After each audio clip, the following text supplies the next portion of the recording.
मंडी, जिसका पूर्व नाम मांडव नगर था और तिब्बती नाम जहोर जहा है, भारत के हिमाचल प्रदेश राज्य के मंडी जिले में स्थित एक नगर है। यह जिले का मुख्यालय भी है और ब्यास नदी के किनारे बसा हुआ हिमाचल का एक महत्वपूर्ण धार्मिक व सांस्कृतिक केंद्र भी है। मंडी जिला जनसंख्या में शिमला के बाद यह राज्य का दूसरा सबसे बड़ा जिला है। मंडी नगर राज्य की राजधानी शिमला से 145 किलोमीटर 90 मील उत्तर में स्थित है। यह पर्यटन की दृष्टि से महत्व रखता है और यहाँ आयोजित नवरात्रि मेला प्रसिद्ध है। इसे वाराणसी ऑफ हिल्स या छोटी काशी या हिमाचल की काशी के रूप में जाना जाता है। मंडी के लोगों का गर्व से दावा है कि जबकि बनारस काशी केवल 80 मंदिर है, मंडी 81 है। यह कभी मंडी रियासत की राजधानी हुआ करती थी। मंडी नगर की स्थापना अजबर सेन द्वारा सन 1527 में हुई। मंडी रियासत सन 1948 तक अस्तित्व में रही। बाद में मुख्य शहर पुरानी मंडी से नई मंडी में स्थानांतरित करा गया। इसके पश्चिमोत्तर में हिमालय की श्रेणियां 1044 मीटर 3425 फुट की औसत रखती हैं। शहर गर्मियों में सुखद और सर्दियों में ठंडा रहता है। शहर में कई पुराने महल और वास्तुकला के उल्लेखनीय उदाहरण के अवशेष हैं। राजमार्ग मंडी को पठानकोट, मनाली और चंडीगढ़ से जोड़ते हैं। 184.6 किलोमीटर 114.7 मील दूर स्थित चंडीगढ़ निकटतम बड़ा शहर है। दिल्ली यहाँ से 440.9 किलोमीटर 273.9 मील दूर है। शहर का नाम ऋषि मांडव पर पड़ा था। मान्यता है कि यहाँ की चट्टानें उनकी तपस्या की गंभीरता के कारण काली हो गई। व्यास नदी के किनारे बसा हिमाचल प्रदेश का ऐतिहासिक नगर मंडी लंबे समय से व्यावसायिक गतिविधियों का केंद्र रहा है। समुद्र तल से 760 मीटर की ऊंचाई पर स्थित यह नगर हिमाचल के तेजी से विकसित होते शहरों में एक है। कहा जाता है महान संत मांडव ने यहाँ तपस्या की और उनके पास अलौकिक शक्तियां थी। साथ ही उन्हें अनेक ग्रंथों का ज्ञान था। माना जाता है कि वे कोलसरा नामक पत्थर पर बैठकर व्यास नदी के पश्चिमी तट पर बैठकर तपस्या किया करते थे। यह नगर अपने 81 ओल्ड स्टोन मंदिरों और उनमें की गई शानदार नक्काशियों के लिए प्रसिद्ध है। मंदिरों की बहुलता के कारण ही इसे पहाड़ों के वाराणसी नाम से भी जाना जाता है। मंडी नाम संस्कृत शब्द मंडोइका से बना है, जिसका अर्थ होता है खुला क्षेत्र। रिवालसर मंडी से 25 किलोमीटर की दूरी पर स्थित रिवालसर झील अपने बहते रीठ के द्वीपों के लिए लोकप्रिय है। कहा जाता है कि इनमें से 7 द्वीप हवा और प्रार्थना से हिलते हैं। प्रार्थना के लिए यहाँ एक बौद्ध मठ, हिंदू मंदिर और एक सिख गुरुद्वारा बना हुआ है। इन तीनों धार्मिक संगठनों की ओर से यहाँ नौकायन की सुविधा मुहैया कराई जाती है।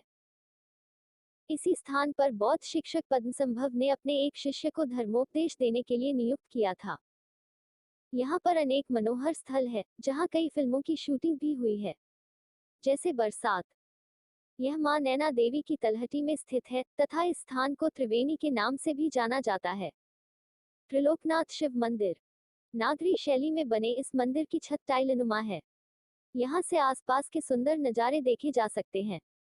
मंदिर से नदी और आसपास के क्षेत्रों का खूबसूरत नज़ारा देखा जा सकता है। यहाँ भगवान शिव को तीनों लोकों के भगवान के रूप में चित्रित किया गया है। मंदिर में स्थित भगवान शिव की मूर्ति पंचानन है, जो उनके 5 रूपों को दिखाती है। भूतनाथ मंदिर मंडी के बीचों बीच स्थित इस मंदिर का निर्माण 1527 में किया गया था। यह मंदिर उतना ही पुराना है जितना कि यह शहर। मंदिर में स्थापित नंदी बैल की प्रतिमा बुर्ज की ओर देखती प्रतीत होती है। पास ही बना नया मंदिर खूबसूरती से बनाया गया है। मार्च के महीने में यहाँ शिवरात्रि का उत्सव मनाया जाता है, जिसका केंद्र भूतनाथ मंदिर होता है। श्यामा काली मंदिर टारना पहाड़ी पर स्थित इस मंदिर को टारना देवी मंदिर भी कहा जाता है। राजा श्याम सेन ने 1658 ईस्वी में इस मंदिर का निर्माण कराया था। अपने वारिस के पैदा होने की खुशी में देवी को धन्यवाद देने के लिए उन्होंने यह मंदिर बनवाया।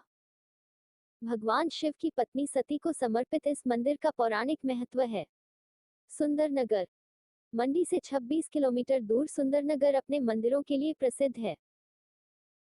खूबसूरत हरी भरी घाटियों के इस क्षेत्र में ऊंचे ऊंचे पेड़ों की छाया में चलना बहुत ही सुखद अनुभव होता है। पहाड़ी के ऊपर सुखदेव वाटिका और महामाया का मंदिर है जहां प्रतिवर्ष हजारों भक्त आते हैं। एशिया का सबसे बड़ा हाइड्रो इलेक्ट्रिक प्रोजेक्ट सुंदरनगर का ही हिस्सा है। साथ ही यहाँ एक अत्यंत मनोहर झील भी है। यहाँ का रात्रि दृश्य बहुत ही सुंदर होता है। शीतला माता व कुमारी माता का मंदिर भी दर्शनीय है। यहाँ स्नातकोत्तर संस्कृत महाविद्यालय भी है, जिसमें संस्कृत पढ़ने की उत्तम व्यवस्था है। जंजैहली। मंडी से जंजैहली 82 किलोमीटर है। यह एक बहुत ही रमणीय स्थल है तथा भविष्य में यह हिमाचल का तथा भारत का प्रसिद्ध पर्यटन स्थल बनने की कगार पर है। मंडी से आप इस रमणीय स्थल तक वाया चैलचौक थुनाग से पहुंच सकते हैं। यह स्थल आपके हृदय को भा जाएगा। ऊंचे ऊंचे पहाड़ तथा बर्फ से ढके पहाड़ आपका मन मोह लेंगे। अर्धनारीश्वर मंदिर। 7वीं शताब्दी में बना यह मंदिर स्थापत्य कला का बेजोड़ नमूना है। भगवान शिव की सुंदर प्रतिमा यहाँ स्थापित है। प्रतिमा आधे पुरुष और आधी महिला के रूप में है, जो एक दर्शाती है नारी और पुरुष दोनों को अस्तित्व एक दूसरे पर निर्भर है। तत्ता पानी। तत्ता पानी का मतलब गर्म पानी होता है। चारों ओर पहाड़ों से घिरा तत्ता पानी यह सतलुज नदी के दाएं तट पर स्थित है। जिस घाटी पर यह स्थित है वह बेहद खूबसूरत है। समुद्र तल से इसकी ऊंचाई 656 मीटर है। प्राकृतिक सल्फर युक्त इसका पानी बहुत शुद्ध और अलौकिक शक्तियों से युक्त माना जाता है। कहा जाता है कि इसके पानी से बहुत से राजाओं के शरीर के रोग ठीक हो गए थे। सतलुज नदी के जल में उतार चढ़ाव के साथ इसके जल में उतार चढ़ाव आता रहता है। बरोट। बरोट एक शानदार पिकनिक स्थल के रूप में लोकप्रिय है। मंडी से 65 किलोमीटर दूर मंडी पठानकोट हाईवे पर यह स्थित है। यहाँ का रोपवे और फिशिंग की सुविधाएं पर्यटकों को काफी आकर्षित करती हैं। शिकारी देवी मंदिर।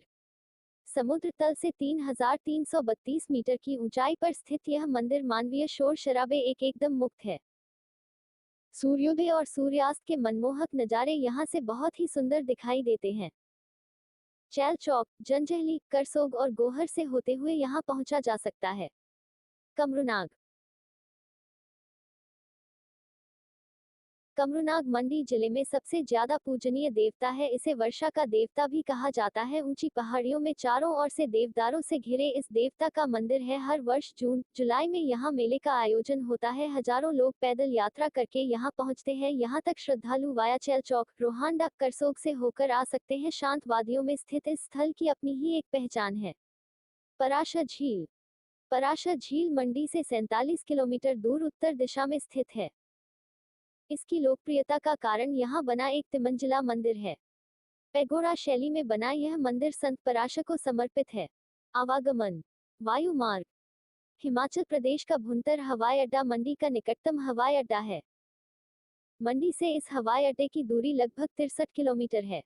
रेल मार्ग। मंडी का निकटतम रेलवे स्टेशन कीरतपुर में है, जो यहाँ से 125 किलोमीटर की दूरी पर है। सड़क मार्ग। सड़क मार्ग से चंडीगढ़, पठानकोट, शिमला, कुल्लू, मनाली और दिल्ली से मंडी पहुंचा जा सकता है। हिमाचल प्रदेश पर्यटन विकास निगम की अनेक बसें मनाली, कुल्लू, चंडीगढ़, शिमला और दिल्ली से मंडी के लिए चलती हैं। राष्ट्रीय राजमार्ग 3 और राष्ट्रीय राजमार्ग 154 यहां से गुजरते हैं। गांव और पंचायतें। भारत की भावना गांवों में और ग्रामीण इलाकों के चेहरे को बदलकर ही रहती है। हम पूरे राज्य और राष्ट्र के लिए एक बेहतर भविष्य की आशा करते हैं।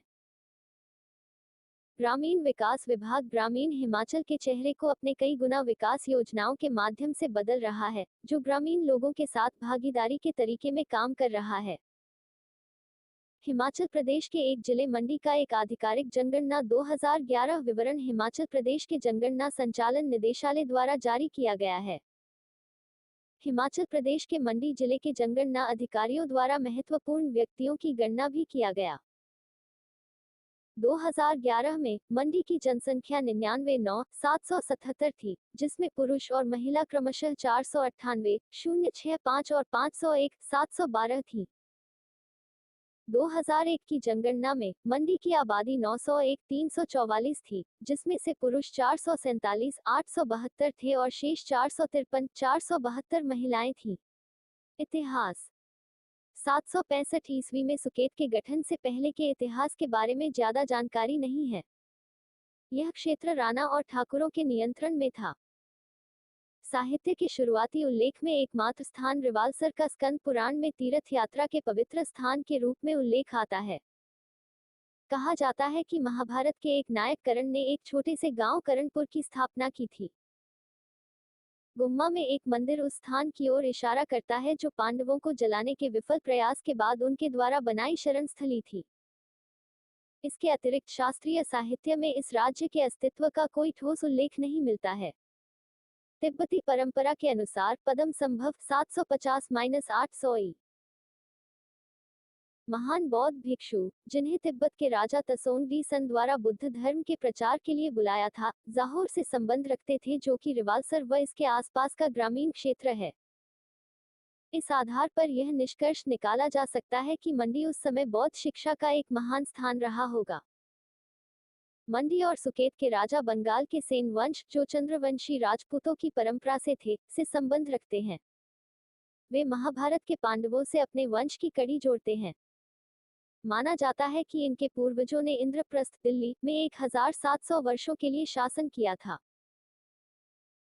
जब राजा खेमराज को उनके वजीर बिसरप ने देश से निकालकर स्वयं सिंहासन का पद संभाला, वे पूर्व दिशा में भाग गए और बंगाल में बस गए, जहां उनके 13 उत्तराधिकारियों ने 350 साल तक शासन किया। बाद में उन्हें वहां से भी पलायन करना पड़ा और वे पंजाब में रोपड़ में आ गए। लेकिन यहाँ भी राजा रूपसेन की हत्या कर दी गई और उनके एक बेटे बीरसेन को पहाड़ियों की तरफ भागना पड़ा। कहा जाता है कि बीरसेन ने ही सुकेत राज्य की स्थापना की। सुकेत से मंडी का विभाजन 1200 ईस्वी में हुआ। उस समय तक यह सुकेत के ही अंतर्गत था। तत्कालीन प्रमुख साहू सेन का अपने छोटे भाई बाहुसेन से झगड़ा हुआ था, जो सुकेत छोड़ अपनी किस्मत तलाशने के लिए कहीं और चले गए। सुकेत छोड़ने के बाद बाहुसेन कुल्लू के मंगल में बसे, जहां उनके वंशज 11 पीढ़ियों तक राज करते रहे। जब प्रमुख क्रंचन सेन कुल्लू के राजा के खिलाफ लड़ते हुए मारा गया, तब उसकी रानी, जो उस समय गर्भवती थी, सोकोट राज्य के प्रमुख अपने पिता के पास अकेली भाग गई। यहाँ रानी ने एक बेटे को जन्म दिया, जिसे बान के पेड़ के नीचे पैदा होने के कारण बान नाम दिया गया। बान ने 15 साल की उम्र में किल्ती के प्रमुख को पराजित किया, जो राहगीरों को लूटने का काम करता था। सोकोट के प्रमुख के अपने कोई बेटा नहीं था, अतः सोकोट के प्रमुख की मौत पर बान सोकोट का प्रमुख बना। उन्होंने कुछ समय बाद सकोर के राणा को मार डाला और उस राज्य को भी जीत लिया। फिर उसने भुई को अपना मुख्यालय बनाया, जो वर्तमान मंडी शहर से कुछ मील की ही दूरी पर है। 16वीं सदी की शुरुआत में मंडी एक अलग राज्य के रूप में उभरा। बान के वंशज अजबर सेन, जो कि बाहुसेन से 19वीं पीढ़ी की संतान थे, ने 1527 ईस्वी में मंडी शहर की स्थापना की। अजबर सेन मंडी के पहले महान शासक थे। वह अपने वंश में राजा का पद ग्रहण करने वाले वे शायद पहले व्यक्ति थे। उन्होंने उन प्रदेशों को समेकित किया जिन्हें उन्होंने विरासत में लिया था, और उसमें उन क्षेत्रों को भी जोड़ा जिसे उन्होंने अपने पड़ोसियों के हाथों से छीन लिया था। उन्होंने यहाँ 4 मीनारों से सुसज्जित एक महल का निर्माण किया। उन्होंने भूतनाथ का मंदिर भी बनाया और उनकी रानी ने त्रिलोकीनाथ का निर्माण किया। उन्हीं के वंशज राजा सिद्धा सेन थे, जो 1678 ईस्वी में राजा गुरसेन के बाद राजा बने। मंडी उनके शासनकाल से पहले कभी इतना शक्तिशाली नहीं था और उसके बाद भी कभी नहीं हुआ। उन्होंने आसपास के क्षेत्रों पर कब्जा कर लिया। उन्हीं के शासनकाल के दौरान 17वीं शताब्दी में गुरु गोविंद सिंह, सिखों के 10वें गुरु जी, मंडी पहुंचे थे। उन्हें कुल्लू के प्रमुख राजा सिंह ने कैद कर दिया था, जिनसे उन्होंने मुगल सेना के खिलाफ सहायता मांगी थी। उनके अनुयायियों का मानना है कि गुरुजी चमत्कारी शक्तियों का उपयोग करके भाग निकले।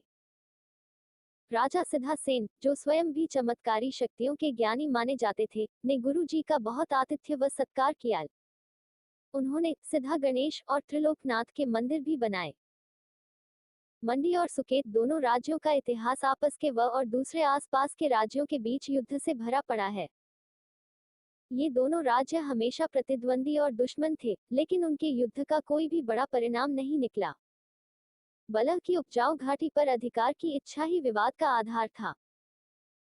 21 फरवरी 1846 को मंडी और सुकेत के प्रमुख ब्रिटिश सरकार के लिए पहाड़ी राज्यों के सुपर अधीक्षक श्री आर्स्किन से मिले। वे अंग्रेजों के प्रति अपनी निष्ठा दिखाकर उनकी सुरक्षा हासिल करना चाहते थे। 9 मार्च 1846 को ब्रिटिश गवर्नमेंट और सिख दरबार के बीच एक संधि हुई, जिसके द्वारा बयास और सतलुज के बीच के पूरे क्षेत्र को ब्रिटिश सरकार के अंतर्गत किया गया था, और इसमें मंडी और सुकेत भी शामिल थे। 1 नवंबर 1921 को मंडी और सुकेत दोनों राज्यों का राजनीतिक नियंत्रण पंजाब सरकार से भारत सरकार को स्थानांतरित कर दिया गया। 15 अगस्त 1947 भारत की स्वतंत्रता तक दोनों राज्य भारत सरकार के राजनीतिक नियंत्रण में रहे। हिमाचल प्रदेश राज्य के अस्तित्व में आने के बाद मंडी का वर्तमान जिला 15 अप्रैल 1948 को दोनों रियासतों मंडी और सुकेत के विलय के साथ गठित किया गया। जिले के गठन के बाद से अब तक इसकी भौगोलिक सीमाओं में कोई परिवर्तन नहीं हुआ है।